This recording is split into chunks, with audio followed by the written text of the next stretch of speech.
Hello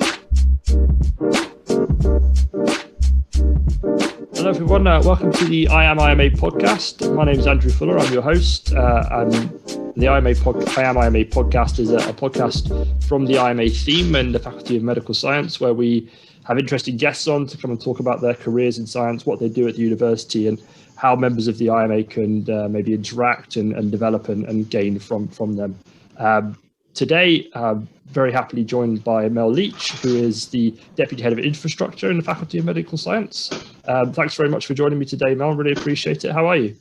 I'm good, thank you. Andrew. Excellent. Well, you're back. I can see your video. People listening can't necessarily, but I can see you're probably back in the office, unless you've got a very office-looking house. How's life back on campus for you? Yeah, we're right. I'm back in the office. I've been back in the office since last summer, to be honest, on a blended approach. So it's pretty much within the office has been split into two bubbles. There's a front end of the week bubble and there's a back end of the week bubble, and I'm in the back end of the week bubble.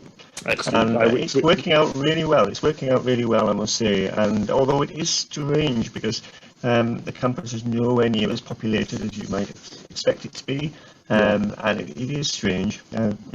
But we are where we are, and it's progress towards normality. And it is good to be back in the office. It is. It does make a bit of a difference having that separation sometimes, doesn't it? I didn't mind working. It was my first experience of working from home when the lockdown hit. I've been kind of lab based since I started working, so it was kind of weird to go straight back home. So you sound very similar to me, and it's quite nice to have a little bit of normality with a commute in and everything that goes along with it. But yeah, the blended approach, I'm getting used to it. I'm doing the opposite to you. I'm in the office in the first half of the week and I'm at home in the second half of the week. So it's a bit of fun. It's interesting. It allows me to do interesting new things like start podcasts and talk to people, which is always fun. So if you don't mind, I wanted to talk about your start in science, really, in the university, because I know from reading a little bit about you on university websites and knowing a little bit about you as well, you started as a technician at university some time ago. I don't do dates in this podcast. There's no sort of date shaming or anything in this podcast. So some time ago, you started actually in the labs working as a technician, and then you've kind of kept that as a theme throughout your career. Is that fair to say? What was it like starting way back then? It was very different to what it is now, Andrew. It was very different. So I know you don't do dates, but this takes us back into the pretty much the early 80s, and I didn't quite make it as a technician in the first instance. I was a trainee, and at that time the university had ran a training program, a technician training program, and there were several vacancies every year. And it was a European funded initiative, and I was lucky enough in 1984 to start one of those traineeships, and that's how it all started for me. I was placed in the Department of Physiological Sciences, as it was then, which did, as the name suggests on the tin, and we did research and we did teaching. There was a lot of teaching activity in the school, and that was how I started, and I spent 2 years there, 2 very happy years there actually. I learned a lot, and at the same time, just come out of my A levels at that point, when I started the traineeship, and I went along to the local further education college, and did a BTEC at the same time, but then did a higher BTEC. So that's how it all started as a trainee technician, and I'm happy to say that there were a number of contemporaries of mine at the same time that were maybe a year behind, maybe a year in front, and they pretty much saw their entire careers out, or still are doing that. So there's a lot of loyalty, I guess, from those. Yeah, it must have been quite a good kind of group of you if quite a few people stayed in it. That's really good. Yeah, it is. Yeah, and so that was. It was a 4-year traineeship, and after 2 years, I made it to a technician, a full technician's post, if you like, and I ended up working in a research technician's position, looking at kidney membrane transport, all this sort of thing. And it was great because the PI and the researcher in the lab were both from Yorkshire, and I was originally from Yorkshire, so we kind of formed the Yorkshire outpost in the corner of the department. And and I stayed there for again two very happy years before I moved to what was then called the Psychiatry Research Unit. So I went from at that time was quite a miraculous promotion from a grade 3 to a grade 5 as it was. Yeah, big job, yeah. And then my job at that point then in psychiatry was to do HPLC, which I'd never done before in my life, but I really enjoyed doing it. For those that might not be science techie, that a chromatography technique for separating out chemicals, and the chemicals we were interested in was in psychiatry were neurotransmitters, and predominantly in the brain, as you might expect.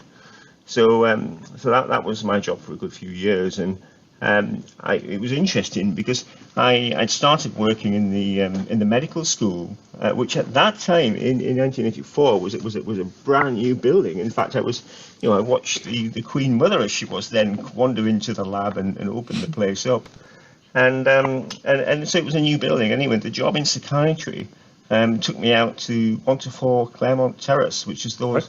If anyone knows where the North Terrace pub is, I do very well. Some terrace houses directly opposite. Good man. And there's some terrace houses there, and I wandered in, and they were probably very much like they were when they were built, maybe a century ago. And I was thinking, oh my goodness, have I done the right thing? But the buildings were probably quite unsuitable, to be fair, for modern science.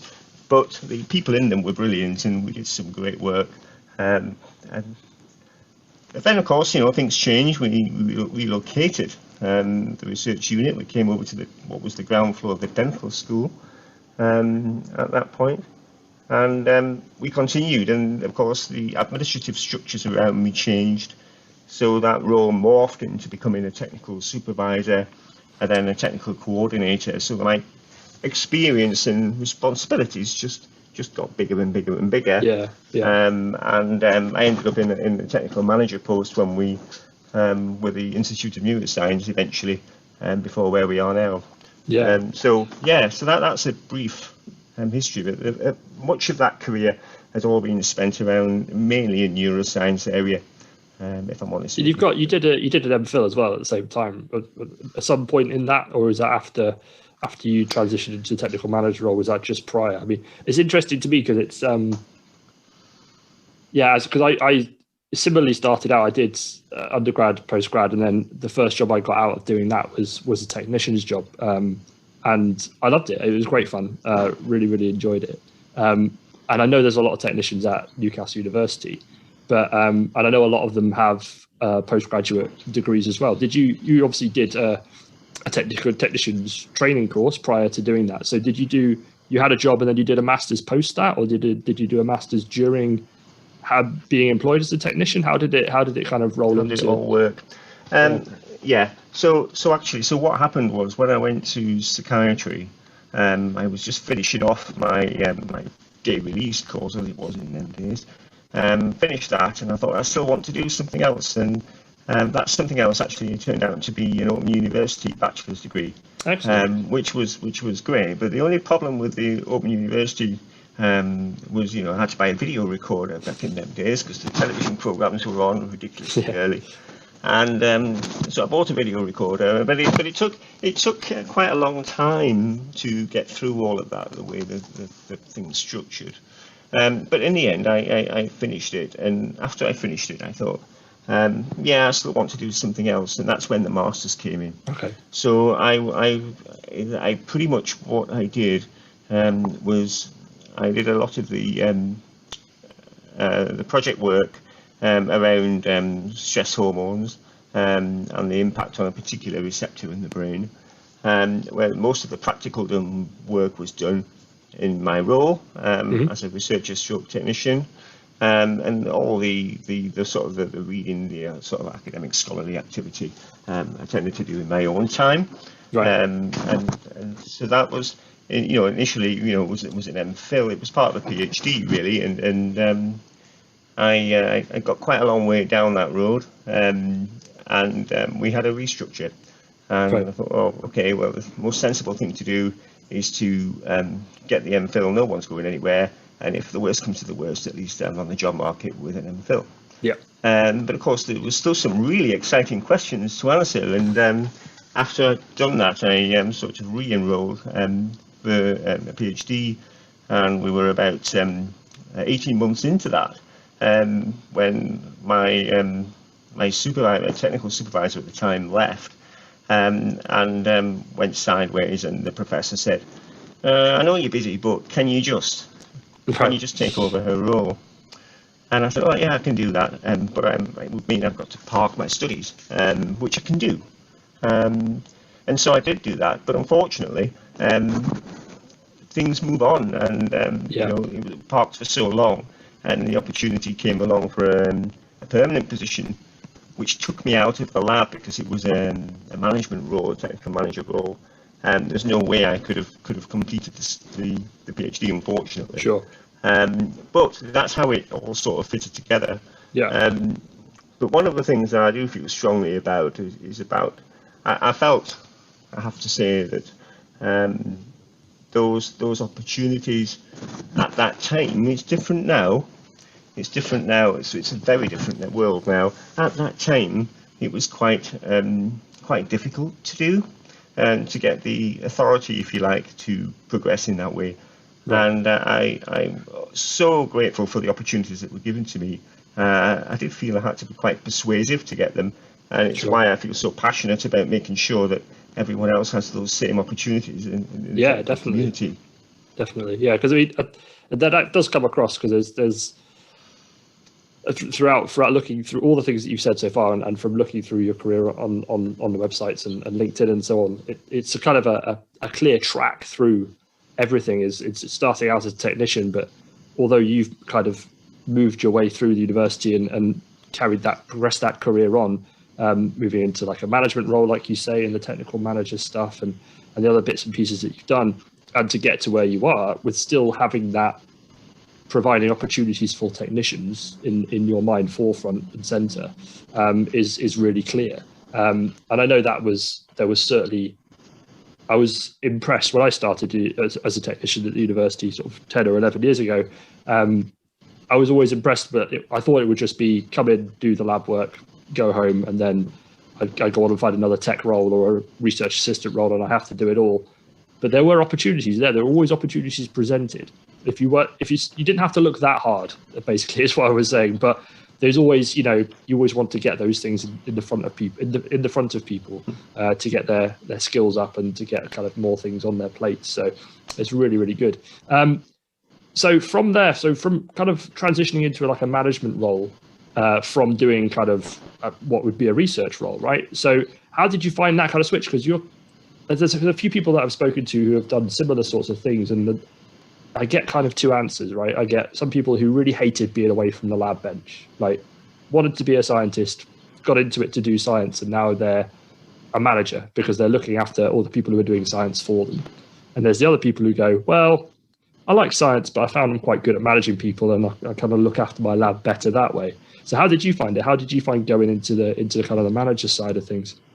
I think it was a bit of a journey of both of those things, and originally, or I should say initially, that transition was quite hard. Yes, it was exciting to have new challenges, but I really did enjoy the science, and of course that's what I've been doing for years, and more particularly when you start thinking about, I have these questions that I would really like to know the answer to, which is why I was doing the research, and I got such a thrill from finding out those answers eventually. And we all know it's a difficult journey. Sometimes things go uphill and things go downhill, but we cope with that, and we end up with a successful project and a successful answer. And I used to really enjoy that. So moving to a management role was really very different, and it took me a while to realise that you can get the same buzz though by being an enabler.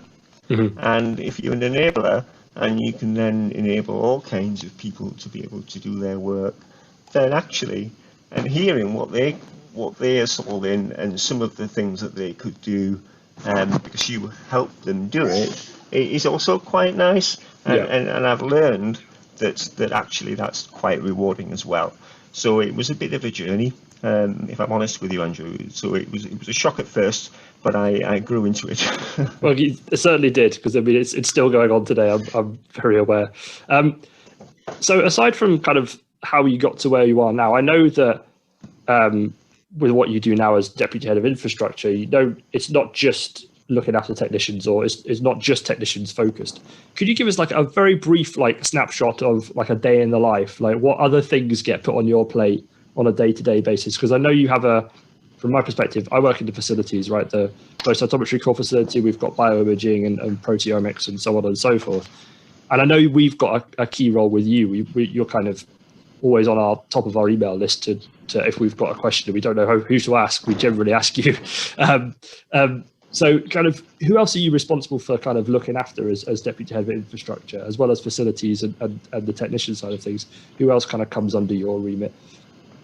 Yeah, I mean that's a good question. I mean I'm quite fortunate in this move. So when we did the good to great and we moved to that deputy head of infrastructure role, one of the things that was the way it was sort of put to me, which made it sound incredibly exciting, and it is exciting, is that someone said to me and said, Mel, do you know all those ideas you've had over the last 10 years or so, all those projects that you wish that you could have done, or you said that we should be doing? Now's your chance. Yeah. Now's your chance to actually make a difference. So I tend to be pretty much in the shadows to some degree, not necessarily as front line as I used to be as a technical manager, but at least being able to get involved with some of the projects that are ongoing. Some of them are not necessarily led by me, but that allow me to be integrated into. So for example, one of the things we're looking at is the monitoring of temperature in freezers. Sure. We'll see if we can do a bit of a better job in that. That's a live project. There's as you can imagine, various bits of policy from Central come past both Tim and myself. We try and iron that out before it goes any further.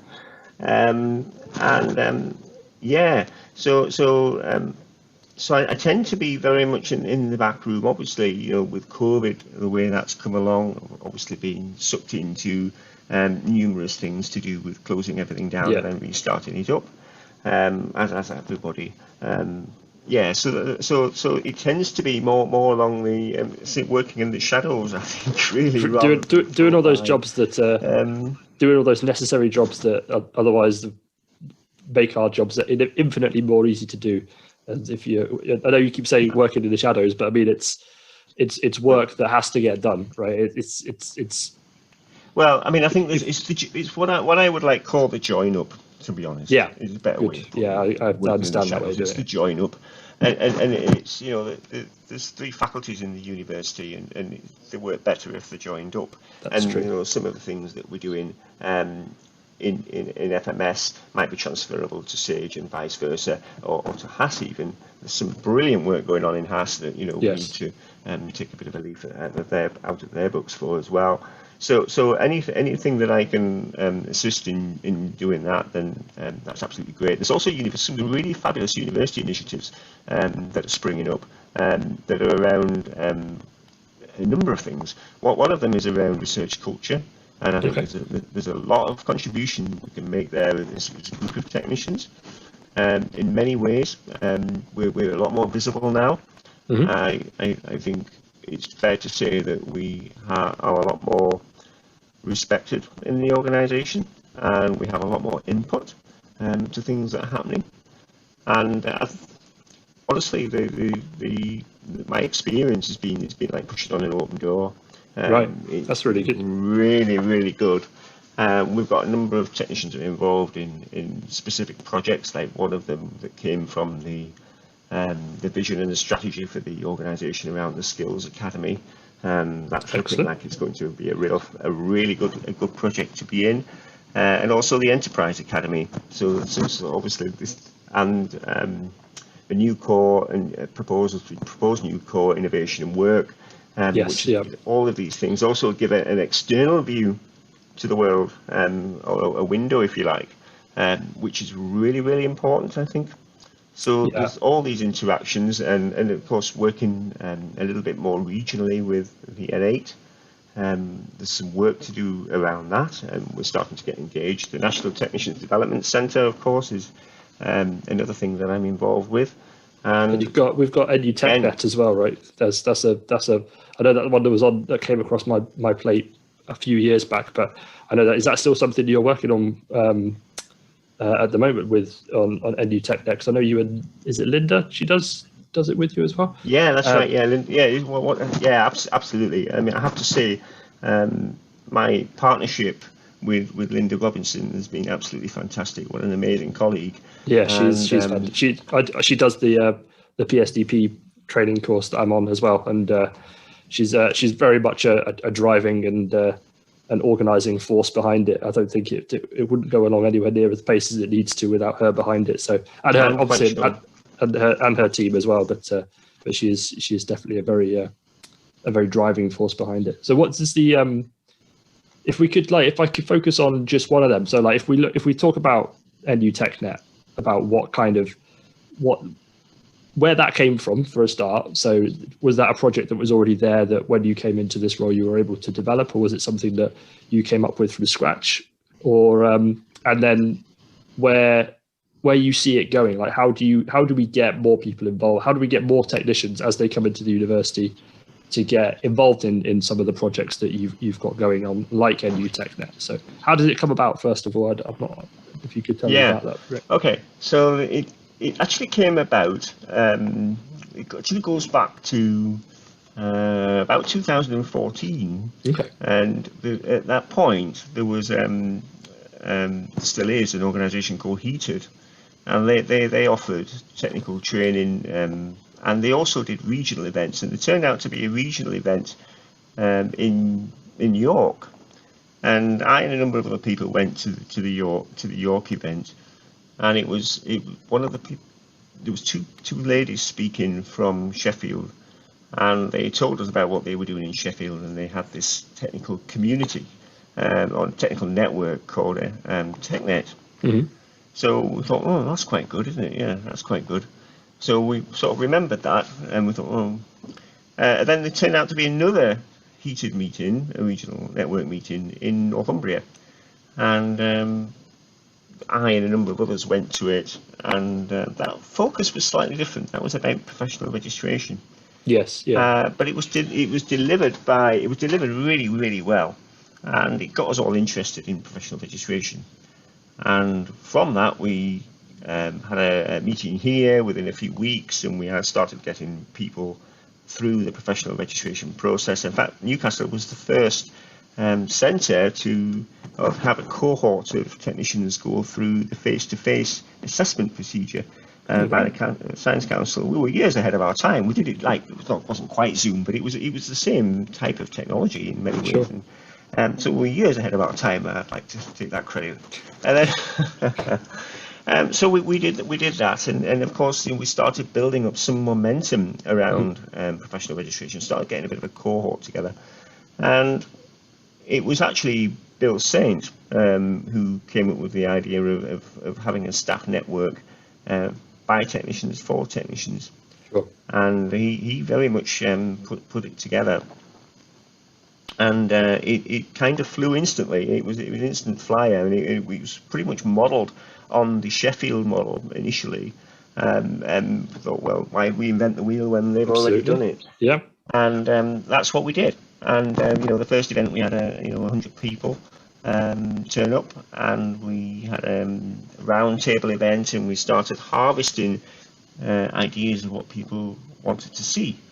And of course Linda was involved with that. It was a huge success, and since then we had such a rich data set that we've been plucking things off that, and we've obviously held events since then when we've also collected more ideas about what we want to do in the future, and that has actually been really useful, because that has fed into a number of other following initiatives like the technician commitment and the action plan that's been driven by, and a lot of the things that you see in the action plan actually originated from discussions roundtables, and as we did in the old days with technicians, and that's where it's sort of come from. So it's been a massive success, and it's really great to hear.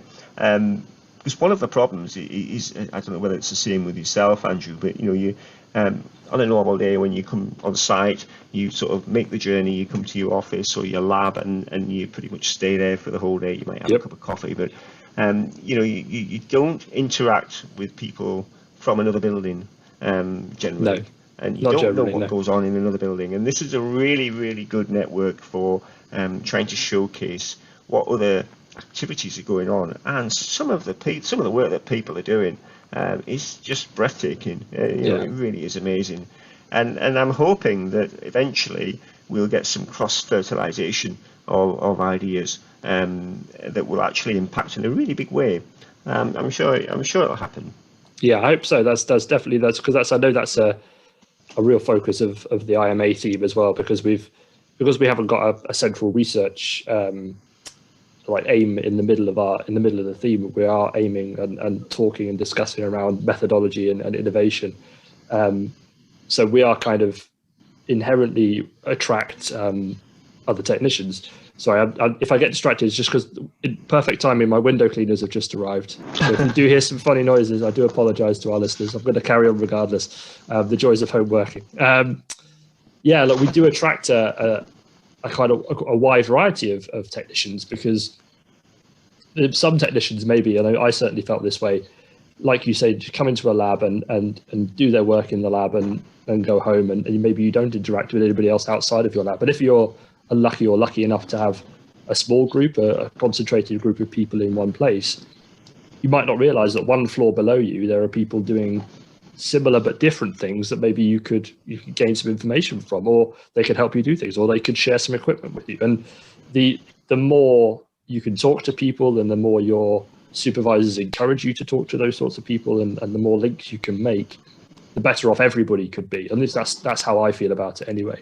And I think the IMA is in quite a good position where we can hopefully stimulate some of those conversations and try and encourage that kind of crosstalk, as you were saying. It's really, really important. Absolutely. I mean, especially around methodology, if you can take a method and apply it in a different context, that's still innovation. That's fantastic. And if we can see some of that happening, that would be brilliant. Absolutely brilliant. Absolutely. I couldn't agree more.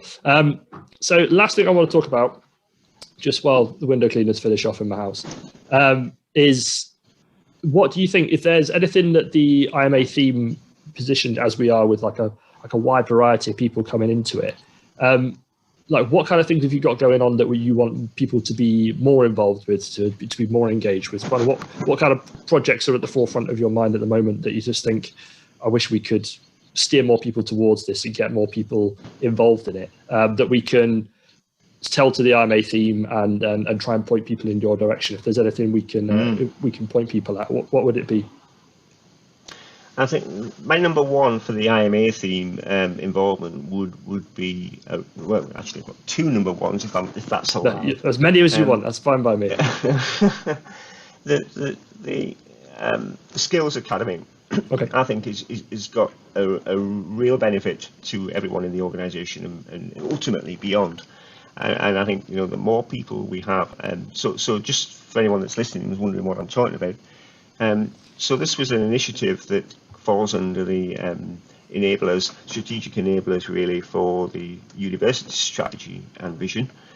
And it's realised that we need more join up. There's a lot of training in methodology already happening. Some of it happens ad hoc, some of it's a bit more formal. I know some members of the IMA theme already run quite well structured and respected courses. But what we really need is signposting, essential signposting across the organisation, so you can find out about things like this, and also identify gaps and plug those gaps. And that's what that training really needs to be, tech focused, method focused, all that type of thing. This is not duplicating what organisational development are doing at all. This is something quite different. And it would be really, really good to see that get properly off the ground now. Laura Wilson is doing quite a lot of work around that. and there's a workshop coming up in the next week or so. I think it's the 27th of this month, and that would be great to get good engagement on that. Now, in parallel, in terms of time with that, is also Michael Capaldi is the Dean for Enterprise, and there's really a lot of excitement in the fact that we've discovered that quite a large proportion of our technicians haven't been here that long, under 10 years, and they've actually they have actually arrived from the industry sector in some way. And that's quite exciting, because that's a whole new sphere of knowledge that they've got in their heads, and it would be nice to explore that a bit more and see where it takes us. And Michael Capaldi and Heather Crawford is going to be the link for that, and she hasn't quite we haven't worked out what we're going to do exactly, but Michael's talking about more networking type events, and I think that would be a very sensible start. But I think that's the Enterprise Academy. I think that's got a long way to go, and it'd be great to see technicians being involved with that as well, and see how we can map this out.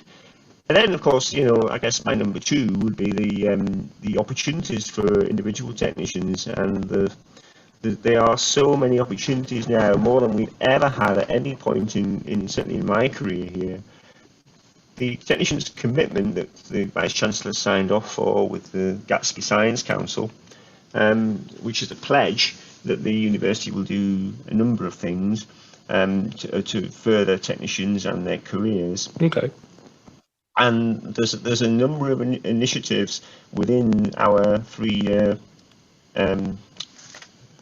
strategy, and I've already circulated that strategy to managers. They hopefully should have cascaded it, so everyone knows what's on the piece of paper over the next 3 years, the sort of initiatives that we want to do. Okay. And we just need people to get involved, and I'll be hopefully circulating very shortly. I've got a date in my diary to hold a bit of a meeting or over Zoom, and we can talk about what scoping out some of those projects. And these are fantastic ideas, and we just need people to get involved and push them forward. Sometimes we don't have they're up to individuals to scope them and watch that project run, which I think is a bit like you've done on the PSDP. It'd be really, really good to see people take ownership of those projects and push them in the direction of travel that they want to go. That'd be really, really good.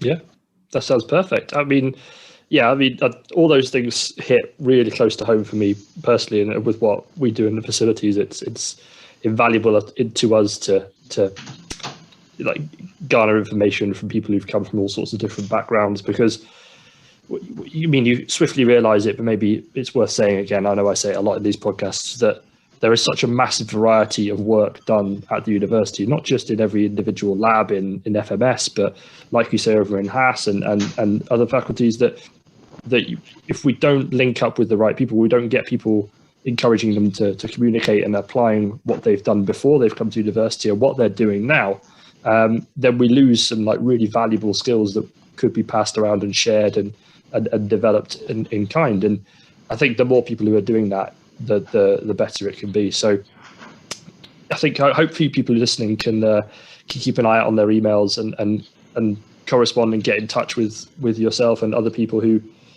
want feedback on these sorts of things. And if you are a technician just starting out, or if you've not been at university for very long, then these are the sorts of things where you can actually affect a change really rapidly that will have a positive effect on your career and life very, very quickly. You'd be surprised at how quickly a project that can come out from a round table, like you said before, can be brought into life and then affect policy further down the line. It doesn't take a decade to do that. It's a relatively short space of time sometimes. And absolutely. I mean, with the university is committed to be carbon dioxide neutral, or carbon dioxide zero, in fact, by 2030. That's not long. No. And there's going to be some major changes in the way we work. So there's been lots of exciting projects around that. But on your point about development as well, I think at the end of the day, doing a development project gets you seen, gets you known, and that's absolutely essential in terms of your own career development. Yeah. It's the most powerful thing, bar none.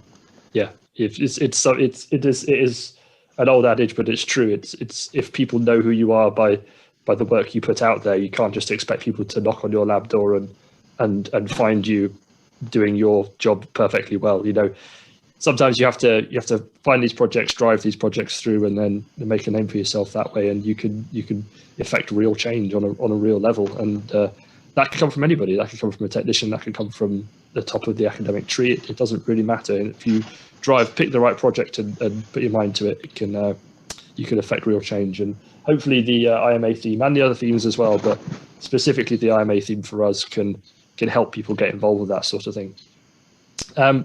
If there's anything else, we've done some really good plugs there for some of the ongoing projects that we've got going on. But if there's anything else that you want to mention before we wrap up, then please feel free. Otherwise, we'll sign off. Is there anything else you want to mention before we go ahead this into a close? Only that, just to re-emphasise that all these initiatives are open to all technicians. Please engage. It's for everyone's greater good, and it'd be great to see some more faces. Absolutely. Fantastic. I couldn't agree more. The more people that get involved with it, the better. So yeah, if you're a technician out there and you're listening to this and you're thinking, I wonder how to do that, then it's a short. I'll put links in on the description to this podcast, and we'll just get you talking to the right people. But yeah, let's get more technicians engaged. The better will be. Well, thank you ever so much for taking some time out of your very busy day, Mel, to join me. I do appreciate it. I hope you have a really good rest of the day, and I look forward to catching up with you really soon. Thanks very much. Well, thank you, Andrew. It's my first podcast, so it's been real fun. Not going to be the last, don't worry. I'll tap you up for another visit. See you soon, Mel. Thanks very much. Goodbye then. Thank you.